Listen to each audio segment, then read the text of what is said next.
আমরা সবাই জানি আজকে এখানে কেন আমরা এসেছি। 21শে ফেব্রুয়ারি রাত্রিবেলা শশীদা আমাদের ছেড়ে চলে গেছে। আমরা অনেকেই খবরটা 22 তারিখে পেয়েছি। তার সঙ্গে আরো কিছু ব্যাপার আছে, সেগুলো প্রদীপ কিছুটা বলবে, মুকুদি কিছুটা বলবেন। শশীদার বোন কেয়া সে লিখে পাঠিয়েছে কিছুটা, সেটা আমরা পড়ব। আসবেন, আসার কথা। তো সুতরাং আমরা জানি যে কেন আমরা এখানে এসেছি, হ্যাঁ না কি কারণে কি রকম ব্যাপারটা ঘটেছে না সেই ব্যাপারটা আমরা বাকি সবাই স্মৃতিচারণ করব। সবাই এটা বলার অপেক্ষা রাখে না যে সবাই সংক্ষেপে বলবো, কিন্তু সব কথাটাই বলবো, সেটাও একটা কথা। এই ঘরটা আমি 3টে জায়গা বেছেছিলাম যে কোথায় কোথায় করা যায় স্কুল বাদ দিয়ে। আমাকে অনেকে প্রশ্ন করেছেন যে স্কুলে করলে না কেন। তখন মনে হলো তাদের যে কথাটা আমরা ভেবেছি সেটা তা হলো যে আমরা তো প্রাক্তনী থেকে করছি না, এটা প্রাক্তন ছাত্রছাত্রীরা মিলে করছি, প্রাক্তন সহকর্মীরা মিলে করছি, শুভানুধ্যায়ীরা মিলে করছি। স্বভাবতই আমরা স্কুলে এই ব্যাপারটায় যেতে চাইনি, কারণ তার আগে প্রাক্তনীরা অনেকে করে উঠতে পারেননি, যখন করোনা ছিল ইত্যাদি ছিল সেসবের সময় করে উঠতে পারেনি, সুতরাং একটা সমস্যা ছিল। এছাড়া এই ঘরটা ছাড়াও আরো দুটো জায়গা ছিল। একটা হচ্ছে বিজন পিসির বাড়ির উল্টো দিকে বোলবাবুর বাড়ি, শুভেন্দুদার বাড়ি যেখানে শুভেন্দু যেখানে ভাড়া থাকতেন। আর একটা ছিল, সেটা হচ্ছে যে পার্থদার মাসির বাড়ি সারদা বিহারে ঢুকতে বাঁ দিকে, সেখানেও শশীদার ফুটফল ছিল, কিন্তু ওই দুটোর কোনো অস্তিত্ব নেই। তাই আমি সেটা ভেবেই আমি মুকুদিকে অনুরোধ করি যে শ্বশুর বাড়ি তো, সুতরাং এটা যদি করা যায়। মুকুদি সঙ্গে সঙ্গেই বললেন যে হ্যাঁ তোমরা যদি এটা করতে চাও এটা করতে পারো। শশীদার মেয়ের সঙ্গে কথা বলার সময় ও 4 দিনে যখন কাজ করলো তখনই ওকে আমরা বলেই দিলাম, মুকুদিকেও সেখানে ছিলেন, প্রদীপ ছিল, যে আমরা কিন্তু একটা শ্রদ্ধা জানাবার অনুষ্ঠান করব। সে বলেছিল ঠিক আছে করো। যদিও কেয়ার সঙ্গে তখন আমার কথা হয়নি, কেয়ার সঙ্গে আমার যোগাযোগ হয়নি, শশীদার দিদির সঙ্গে যোগাযোগ হয়েছিল, তাকে মুকুদি বলে দিলে যে এরকম অসিত এরকম একটা কথা ভাবছে। এই ঘরটার বিশেষত্ব হচ্ছে এই যেখানে একটা খাট ছিল, আমরা অনেকেই জানি সেখানে খাট ছিল, আর সেখানে 2-3টে ছেলে এসে সন্ধ্যেবেলায় পড়তো। তারা কি পড়তো আমি জানি না, কি অঙ্ক করতো তারা আমি জানি না, কিন্তু তারা গল্প শুনতো, এতে কোনো সন্দেহ নেই। তাদের মধ্যে আমি কখনো কখনো ছিলাম, আর ছিলেন শুভেন্দু বাড়ি, অমলদা খুব কম সময়ের জন্য এখানে ঢুকেছেন, শশীদা এবং প্রবিদ্যা তো অত্যন্ত স্বাভাবিক। আর এইদিকে ছিল মাসিমার হেফাজত, মাঝে মাঝে আমরা উঁকি মারতাম ওখান থেকে মুড়িটা বা চানাচুরটা আসছে কিনা বা চাটা আসছে। সে একদিন গেছে, পিকু চলে গেল, পিকুর একটুখানি থাকলে ভালো হতো। ও বলছিল যে তুমি তাহলে বলবে কি ছিল ব্যাপারটা। যাই হোক, শুনেছি নিশ্চয়ই, ও শুনেছি নিশ্চয়ই, তবু আরেকবার পরে এটাকে করা যাবে। তা সুতরাং তারপরেও এখানে রাত্রি 10টা, তখন আমি ক্লাস 10, তারপর 11, তারপর জুনিয়র ক্লার্ক হিসেবে স্কুলে ঢোকা। এই ঘরটা আর মেসমশাই, মাসিমা, এই সব মিলিয়ে একটা অদ্ভুত রকমের একটা বৃত্ত ছিল। এবং সেই জায়গাটায় শশীদা, শুভেন্দুদা, প্রবিদ্যা এরা ছিলেন, তাদের উপস্থিতি জাহির করেছেন, তাদের উপস্থিতি তাদের বোঝা গেছে। এবং আমরা সঙ্গে আরো যে জিনিসটা আমরা বিশেষত ছিলাম, আরো দুজনের কথা বলি, প্রদীপ এবং চিন্ময়, সেই আমাদের যারা ছিলাম আমরা অবগণ্ড, তাদের মধ্যে এরা অন্যতম।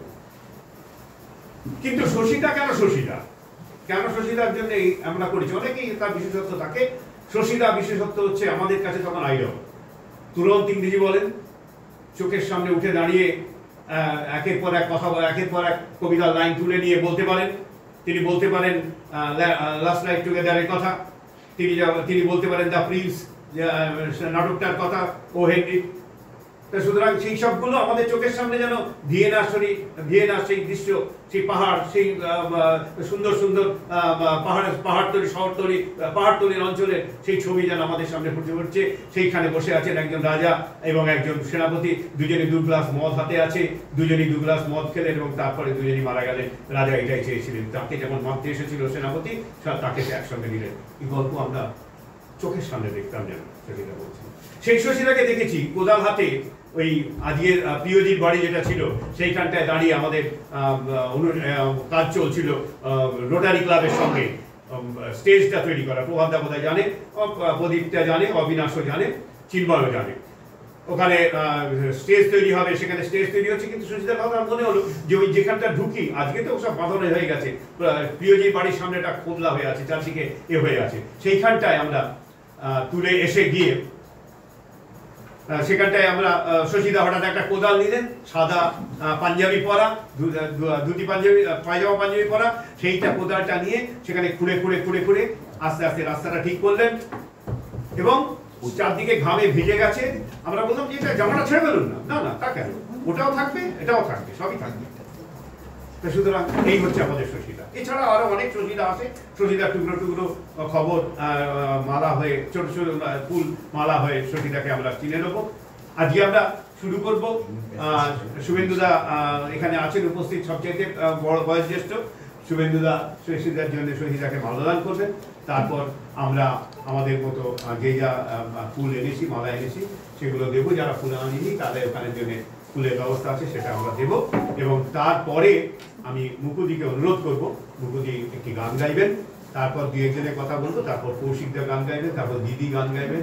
শিখাকে অনুরোধ করবো আমি একবার, যদি হয় তাহলে খালি গলায় যদি হয় তাহলে শিখা করবে। দীপাকে অনুরোধ করবো যদি হয়, সেটা পরে আস্তে আস্তে আমরা এগিয়ে যাই। আমরা শুভেন্দুদাকে অনুরোধ করি, শুভেন্দুদা স্যার আসুন এবং আপনি ওখানে মালা দিন।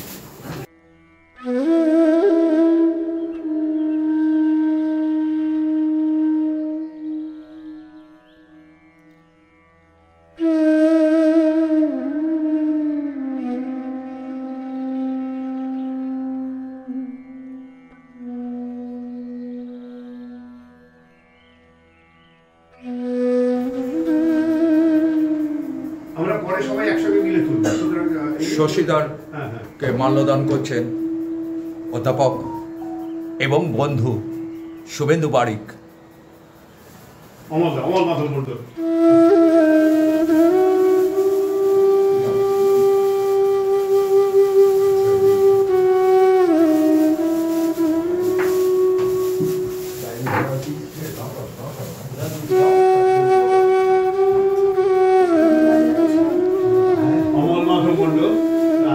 প্রাক্তন সহকর্মী, না সহকর্মী বলা নেই,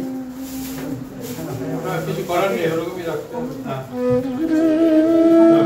ভারী হয়ে যাবে, ঠিক আছে। প্রাক্তন ছাত্র প্রদীপ বার্লি। এই দীপা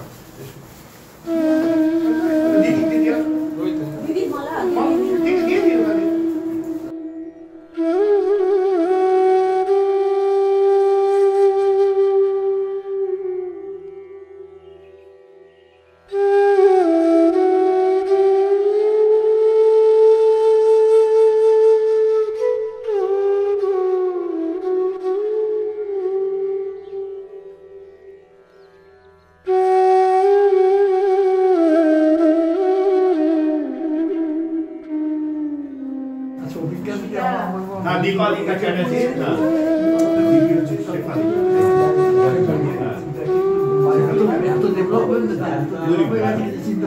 शेफालिका मजुमदार,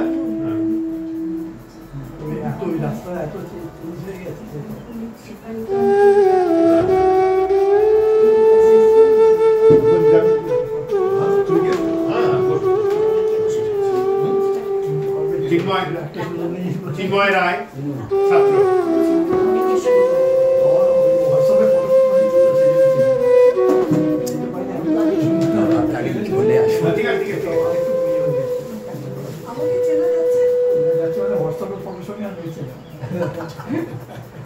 চিন্ময় রায়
শিখা ঘোষ ছাত্রী। প্রতিবেশক এখানে সবাই হয়ে গেছে।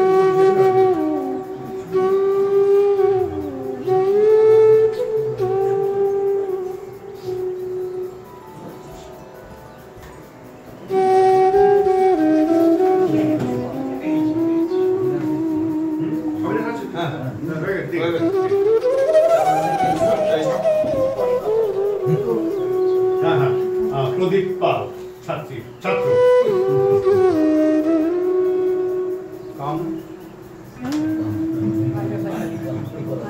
আচ্ছা হ্যাঁ মুকুলিকা বসু সহকর্মিনী।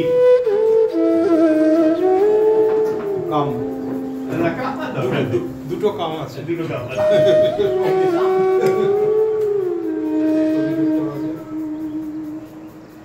আসলে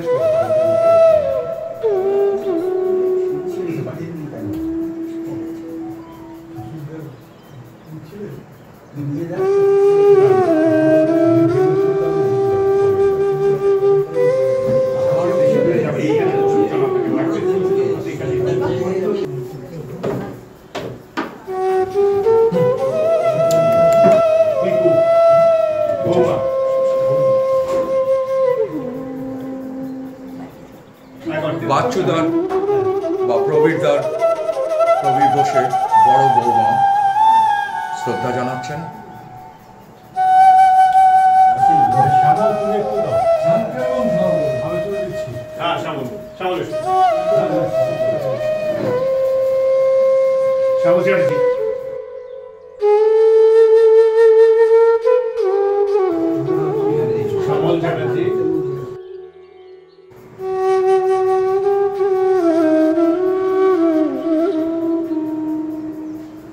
আমরা মোটামুটি সবাই করে ফেলেছি, সবাই আমরা শ্রদ্ধা জানিয়েছি। আমরা প্রথমে উঠে দাঁড়িয়ে 1 মিনিট নীরবতা পালন করবো এবং তারপর আমাদের প্রারম্ভিক ভাষণ শোনাবেন মুকুলিকা বসু। আমরা 1 মিনিট নীরব থাকবো স্যারের প্রতি শ্রদ্ধা জানিয়ে।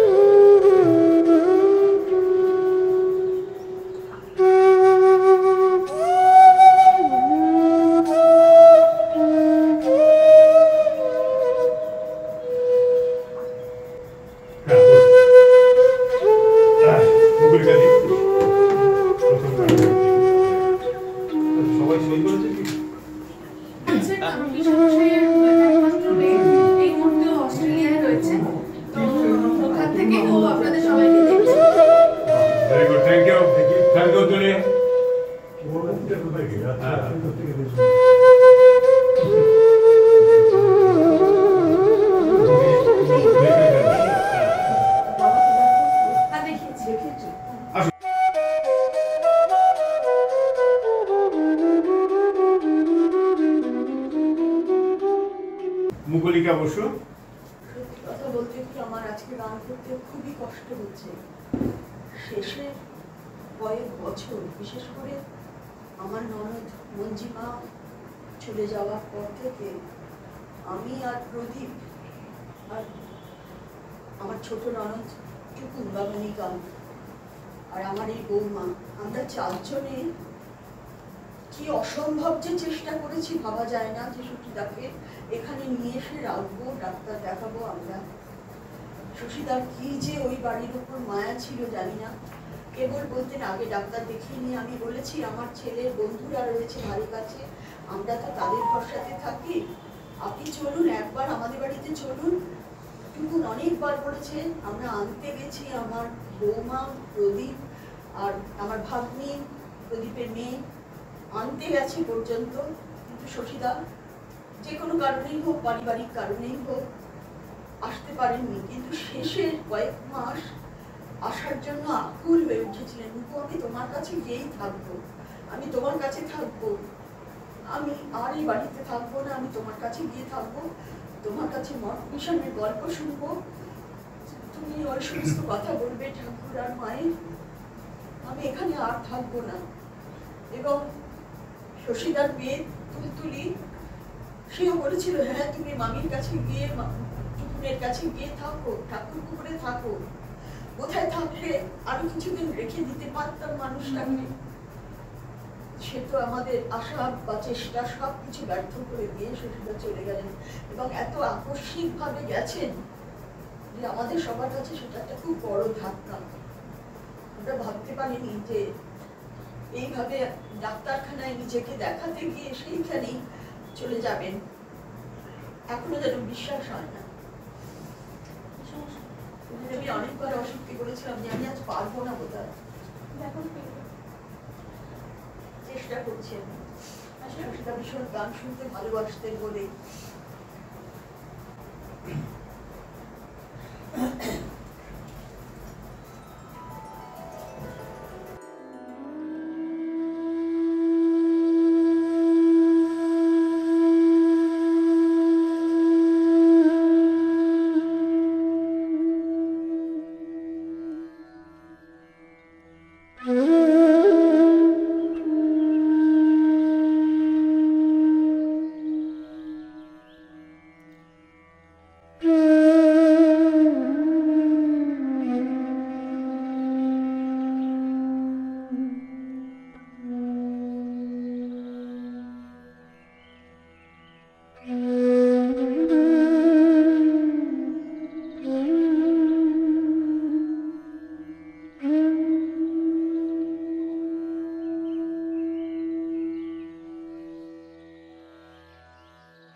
Your approach should be different.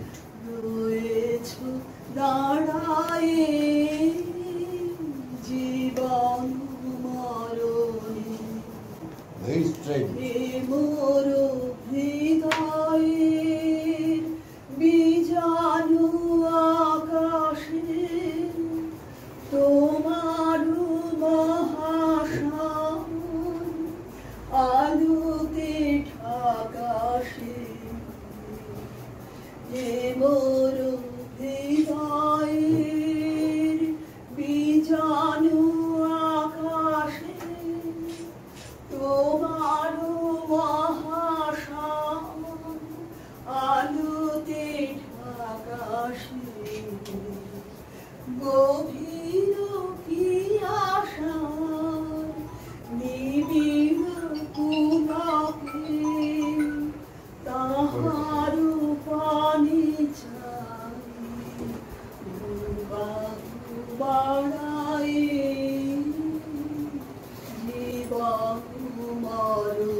বন্ধু হে আমার রয়েছ দাঁড়ায়ে জীবন মরণে নীরবনি শীতব চরণ নিছানে আধারকে শোভা দিয়েছে মোছায়ে আজি কোন গান নিখিল প্লাবিয়া তোমার বিনা হতে আসিল না বিয়া আজি কোন গান নিখিল প্লাবিয়া তোমার বিনা হতে আসিল না বিয়া ভুবন মিলে যায় সুরের রঙনে গানের বেদনায় যাই যে হারায় জীবন মরণে সীমানা ছাড়ায় বন্ধু হে আমার রয়েছ দাঁড়ায়ে জীবন মরণে সীমানা ছাড়ায়।